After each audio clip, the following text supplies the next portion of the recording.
Support for Connecticut East this week comes from SCAD, the Southeastern Council on Alcoholism and Drug Dependence, is offering a $3,500 sign-on bonus for licensed clinicians. Go to licensedclinicians.org to learn more. That's licensedclinicians.org. And Media Here and Now, a full-service content creation agency producing video, audio, podcasts, and digital content for social media, online and broadcast use for all types of businesses, organizations, and non-profits. Find out more at mediahereandnow.com. She's an Eastern Connecticut startup business success, and they're a nationwide law firm handing out millions of dollars of free legal services.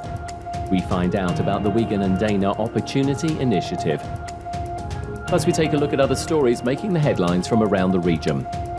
This is Connecticut East This Week.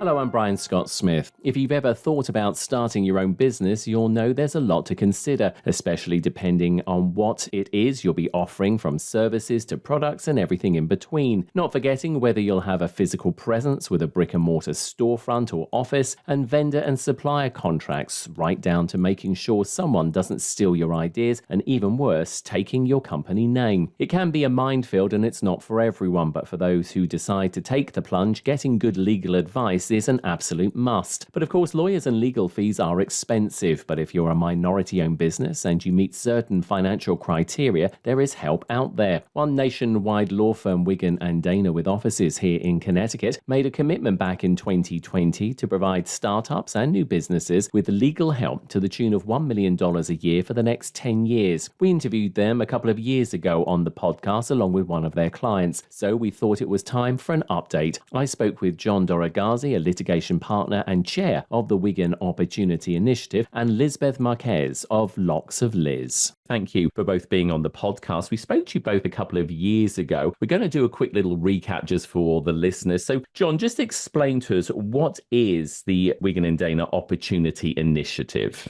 So the Wiggin Opportunity Initiative, or what we call WOI, is a pro bono opportunity through the firm for folks who are from kind of historically disadvantaged communities who otherwise couldn't afford legal services for their businesses. It's a largely kind of like non-litigation focused pro bono opportunity initiative. So we're talking people who have a business and they need help setting up something like real estate documents, corporate documents, getting a patent, getting a trademark, negotiating a lease, things of that nature. That's what the program's for. People come to us and have them help them. Just quickly refresh our memory. How did it start? Because it started back in July of 2020 and you've got like a 10-year commitment. Just give us that little bit of the backstory. Sure. So to set the stage, in July 2020 was, I believe, shortly after the George Floyd incident, where there's a lot of discussion about, racial justice and kind of historic disadvantaging of certain communities. And we thought, as a law firm, how can we be helpful? And law firms aren't good at a lot of things, but one of the things we are good at is legal work. And so we figured that the way for us to be helpful is to lean into our strength. And so we said, the way we'll help folks is by helping them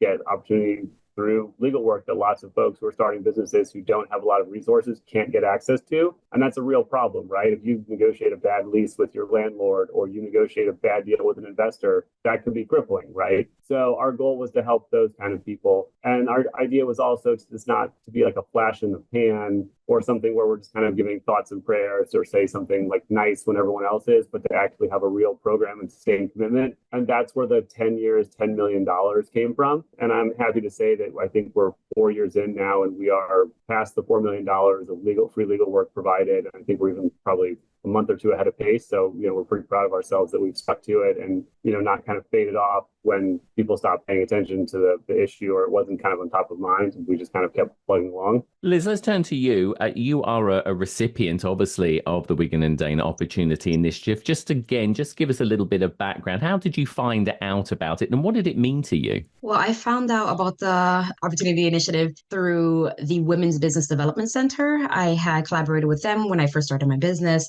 to help me launch my business, which was late 2019. But in 2020, when the initiative came about, they reached out to me, thought that it would be a great opportunity. I had my business name, I had these formulas for my products that I was creating, and they figured that could be very helpful, which it was. And, I saw that as an opportunity to patent basically my inventions, my products, and also trademark my business name. It was super helpful because I wouldn't have been able to do that on my own, especially starting up a business kind of from scratch, basically bootstrapping. Tell us a little bit about your business as well, because again, we want listeners to understand this is, all types of businesses. What is your business? Yeah, my business is Locks of Liz Hair Care. I create all natural plant-based products for all curly hair types. And I formulated my products using my background in biology. I'm also in the medical field. So when I launched it, I was working in cancer care and really looking for something all natural, not toxic. Had a lot of my patients at the time asking me about my hair and what do I do with it. When you're going through cancer treatments, your hair grows back generally curly. When you go through chemo treatments, we call it chemo curls. And so they're asking me a lot about my curly hair. And so as I was formulating, I knew that I wanted something all natural. With my background in biology, I really had grown to really love the environmental stuff and really kind of looking into doing something safer. So it all kind of played hand in hand, and I developed Locks of Liz Hair Care through it.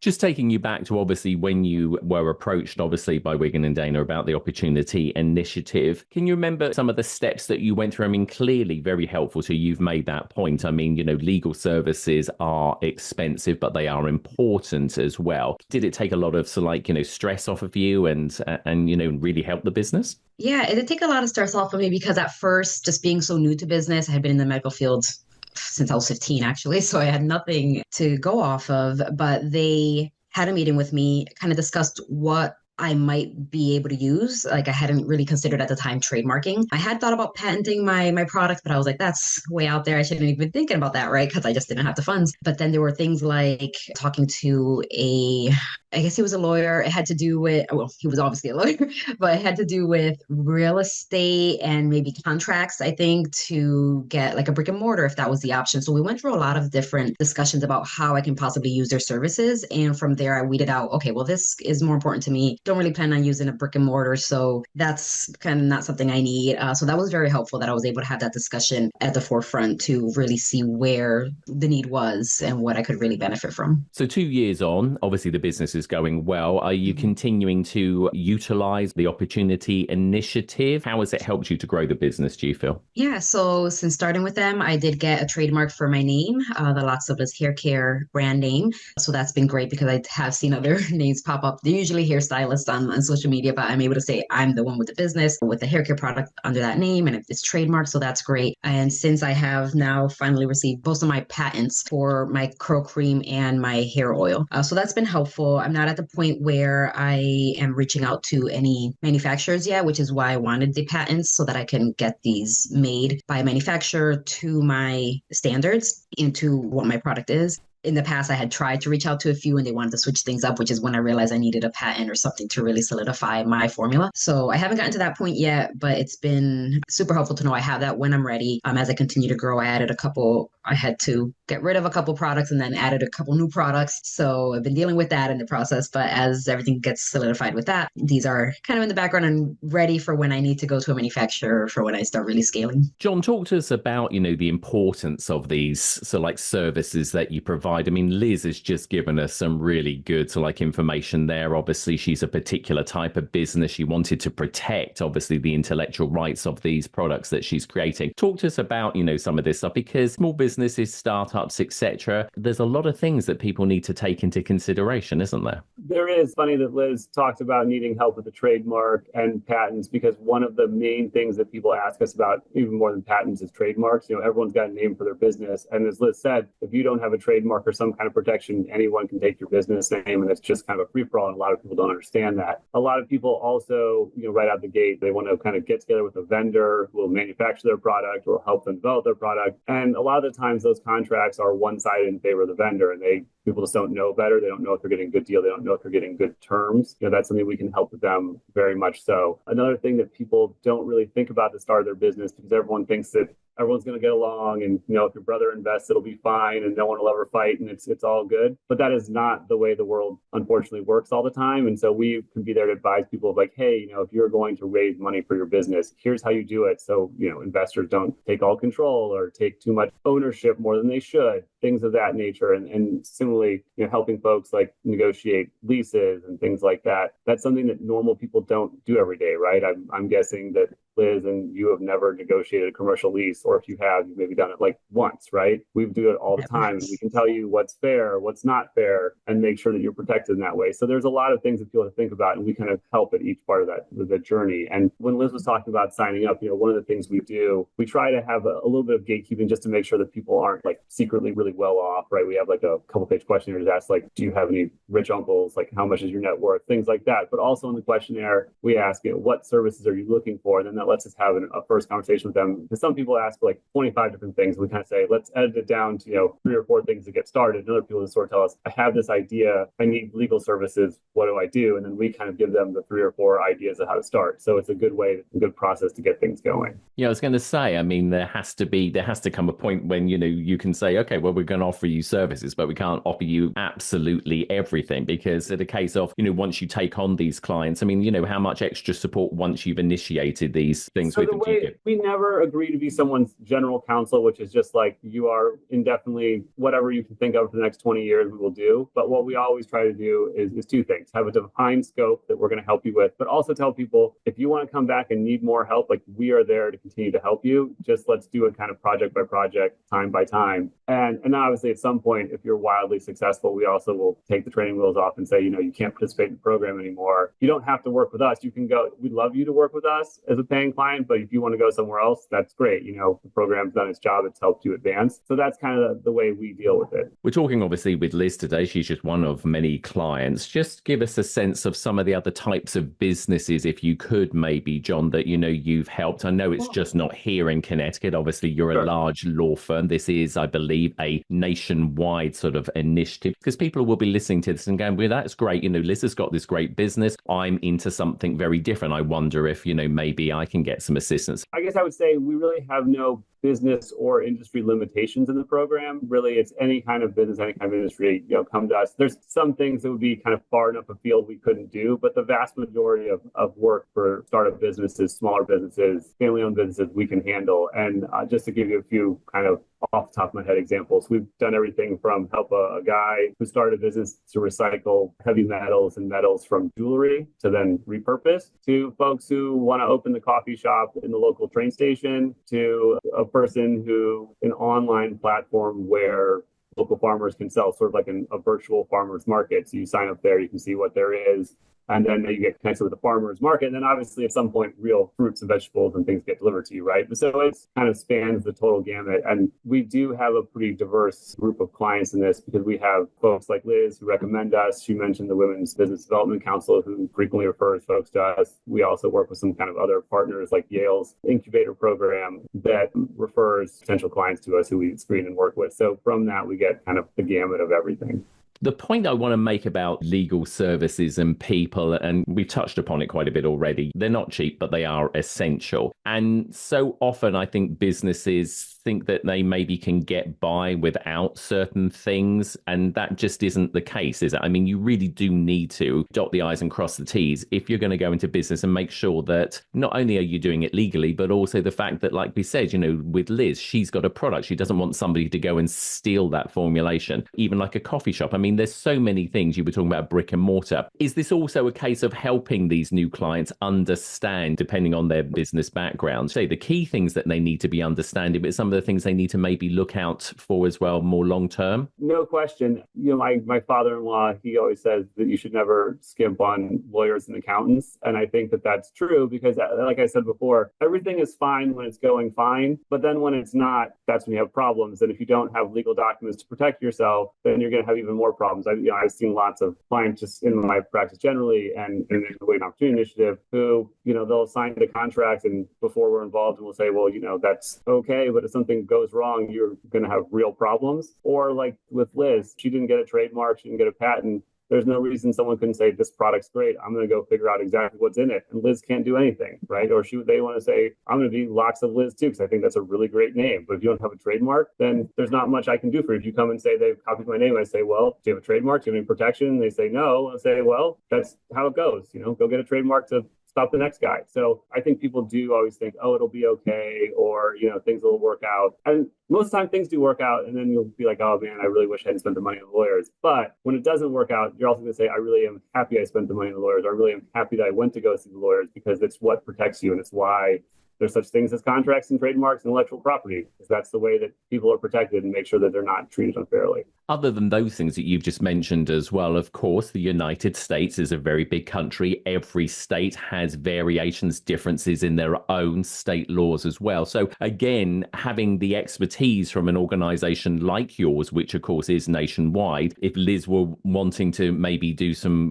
business in another state, maybe she needs to be aware of maybe some possible changes in the law as against Connecticut. And so those are essential things for people to understand as well, if they want to go across state lines and start doing business elsewhere. Oh, no question. There's 50 states, and they're all different in 50 ways. And people get into trouble all the time, and they'll be completely surprised when they can do something in Massachusetts they can't do in Connecticut or in New York. So that's something that definitely, if you want to go outside the state you're in, especially consumer-facing products, there's lots of rules on what you can and can't tell consumers and how you do it and how you sell things. And they vary significantly by states. And they also have quite a bit of penalties if you do it wrong. So it is something that you definitely, as you expand, you should look for that legal help, and it is important. And also e-commerce as well. I mean, we're so used to obviously being able to go online and purchase things. So I'm guessing the situation with e-commerce, and if you're selling online as well, that creates certain situations. I have nothing more to say than yes, you're correct. You're very wise on this. That yes, if you're selling across state lines, if you're selling on the internet, you need to be aware of what you're selling and who you're selling to, and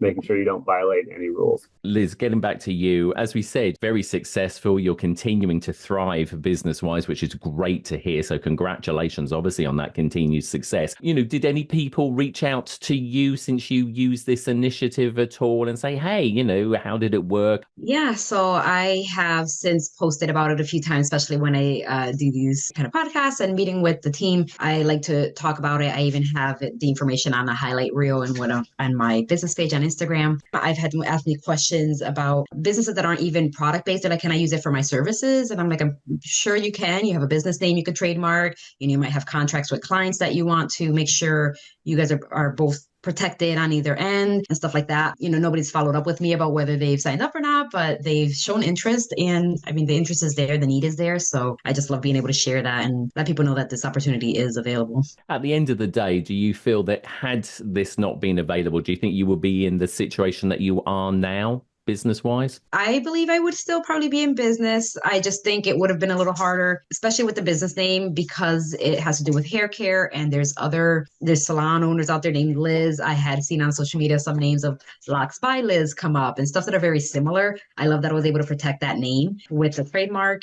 Outside of that, I think it is very important to protect my formula. I did create it myself with my background that I have in biology and all the research that I put into it. It was a lot of work, a lot of iterations of it that I want to make sure was protected. That was something early on that I had thought about and I didn't think I could obtain. So that has been super helpful. And I know going forward as I scale, as I look for a manufacturer, this is something that is like a non-negotiable because of my patent. And then I also don't have to worry about my formula being stolen by these companies. I have a lot of loyal customers that I know would, for this not to be a product for them and for their curls. And I'm glad that I have this legal protection behind it. So it has been super helpful for that. So John, if people out there listening to this are interested, they're in a startup situation, how do they get in touch? And what is it that they need to do to get in touch with you guys and see whether or not they meet the criteria, obviously, for assistance under this opportunity initiative? So we make it pretty easy. If you go to our website, www.wiggin, WIGGIN.com.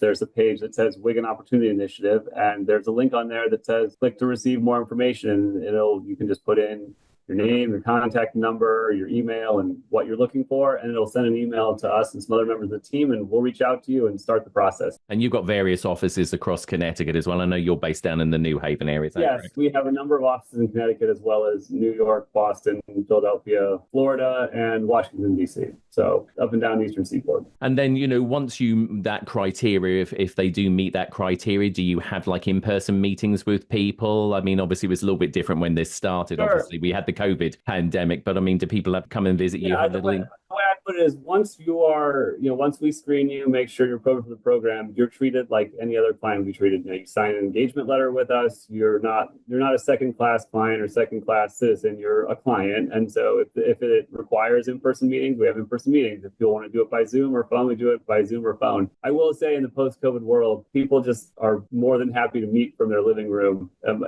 by Zoom most of the time. But obviously, if we need to meet someone in person, we'll definitely do it. Well, it certainly is convenient, isn't it, now to be able to do that sort of thing, I think, from everyone's point of view. It is an amazing initiative, as we've said, 4 years in, $4 million worth of legal services, and you're going to keep going until the year 2030. It is unusual to hear that, I'm just going to say it from lawyers, but good for your organization for doing it, because, these small businesses do need help, and they are the backbone of America. And obviously to be able to have the specializations and the expertise of such a well-renowned and nationwide legal company clearly is, to everyone's benefit. So congratulations to you, John, and the entire team across the nation for what it is that you continue to do. Liz, we wish you obviously continued success as well. Clearly, this has helped you out immeasurably. And, just keep doing, both of you, what you're doing. And maybe we'll do another sort of like follow-up in a year or so, or 2 years, and see how it's continuing to progress. But in the meantime, to you both, thanks ever so much for being on the podcast. Thank you so much, Brian. And if you're a minority owner of a business here in Connecticut and could benefit from free legal assistance, then head over to the website Wiggin, WIGGIN.com, and click on the Wiggin Opportunity Initiative link and find out whether you're eligible for their program.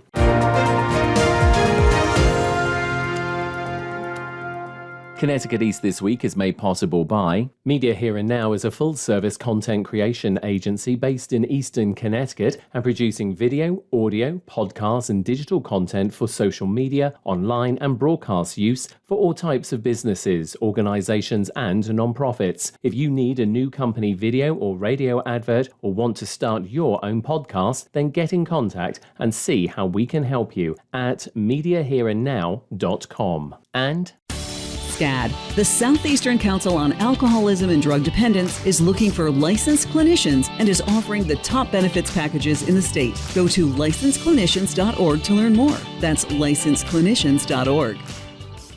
Time now for a look at other stories making the headlines this week. Access Health CT, the state's official health insurance marketplace's open enrollment period has begun. Connecticut residents can apply for and renew their health and dental insurance starting now until January 15th, 2025. James Michelle is the Chief Executive Officer of Access Health CT and said also this year people who are part of the Deferred Action for Childhood Arrival or DACA program can also enroll for health insurance for the first time. Earlier this year, the Biden administration changed the rules, allowing DACA recipients to enroll in health insurance through Access Health and also qualify for what we call advanced premium tax credit, which will make health insurance affordable to them as it is for other Connecticut residents who qualify. As long as they meet the qualifications, the income level, family size, and where they live, the health insurance can be quite affordable for them with the financial assistance from the federal government. Michelle says they have a wide variety of resources available to residents, including those living in underserved communities using a broker network that Access Health CT has trained. That's why it's so critical to have brokers that look like you, understand your language, understand your culture. So when they ask you a question, you are much more comfortable to open up with them. That's why it's so critical that we have people from those communities to become a resource, not just for health insurance. After a while, they become a resource for any needs those people need, whether any type of health, financial question they had, they'll call their broker. So that's why it's so critical for them Michelle says financial programs are also available for other Connecticut residents who may be unable to meet their full insurance premiums. Access Health is holding free enrollment events around the state, as well as providing brokerage services for one-on-one enrollment in a variety of different languages to help people with the application process. Full details can be found at their website, accesshealthct.com. It was Veterans Day recently, and Eastern Connecticut State University held its annual Veterans Day ceremony on its campus. Local leaders, students and faculty attended the event. Ron Welch, the Commissioner of the Connecticut Department of Veterans Affairs, was this year's keynote speaker and reminded everyone how the state's veterans continue to help even today, assisting people in the South after recent hurricanes and tornadoes brought significant flooding to that part of the country. A lot of our veterans that had served all over the world, they just grabbed some emergency response gear and headed that way. And then our military responded in a very significant way, saving lives, reducing human suffering, and protecting property. And right here in Connecticut, our very own Connecticut Army National Guard and some assistance from the Air Guard were some of the first to head to the South. And they moved a lot of people around that were in harm's way to help reduce some of the suffering. Eastern's new president, Karim Ismaili, thanked veterans for their service and what they bring to the university and the community. Today we acknowledge that our veterans, some of whom are our own students, as you've seen today, some of whom are also our faculty and staff, have given not only their time and talent, but also, in many cases, of their physical and mental well-being to ensure these freedoms endure for future generations. To our student veterans here at Eastern, we recognize that your path to higher education has been uniquely challenging. You have taken up the uniform, served with honor, and have now returned to continue your growth and learning here on campus. Veteran events were held across the state and the nation, honouring those in all branches of the military who have served the country. Librarians in Connecticut and nationwide say they are worried about the ramifications of Donald Trump's second term in office. Edwin J. Vieira of the Connecticut News Service explains more. Some are concerned that elements of Project 2025, such as ending federal funding for state and public libraries, will be part of his policy agenda. Trump repeatedly tried slashing this funding during his first term. Peter Bromberg with Every Library finds another element of this is censorship by labeling books as pornographic, but he says the word pornographic is a stand-in for a book having LGBTQ+ material. What is getting banned as pornographic are mainstream books, or classic books, or award-winning books, even picture books like Tango Makes Three, Heather Has Two Mommies, or a biography of Billie Jean King that's a picture book that's age-appropriate, but it mentions that she's a gay woman. However, the politicization of libraries has only grown since Trump left office, with book bans peaking in recent years. Connecticut saw 113 books targeted in 2023, with most books involving LGBTQ+ content. A General Assembly bill was created to reduce the power of school and library boards to restrict books in response to some boards doing so. The bill received mixed reactions at a public hearing and failed to make it out of committee.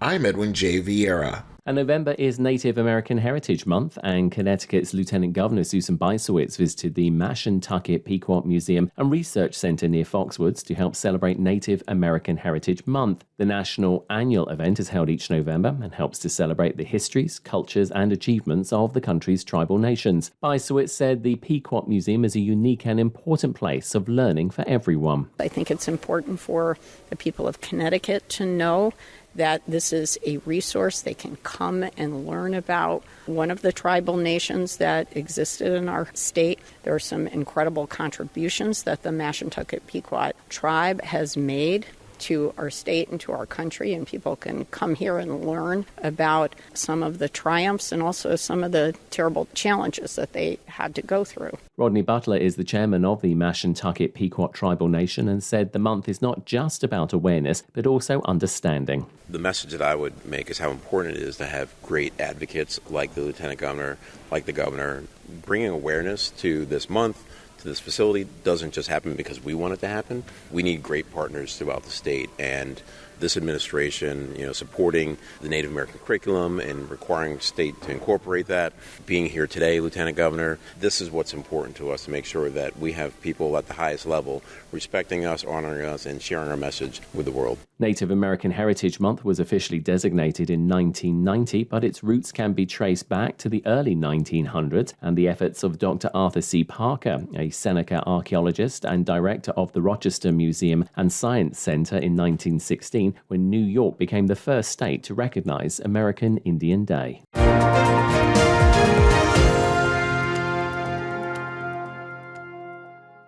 That's all from us for this edition. Do send us your questions and story ideas to the show via our website at connecticut-east.com or Facebook or Twitter at Connecticut East and on Instagram at Connecticut East This Week. And you can listen to the show again on our social platforms, on demand, and by asking your smart speaker to play Connecticut East This Week podcast. And please like, follow, and share on your social media too. I'm Brian Scott Smith. Thank you for listening.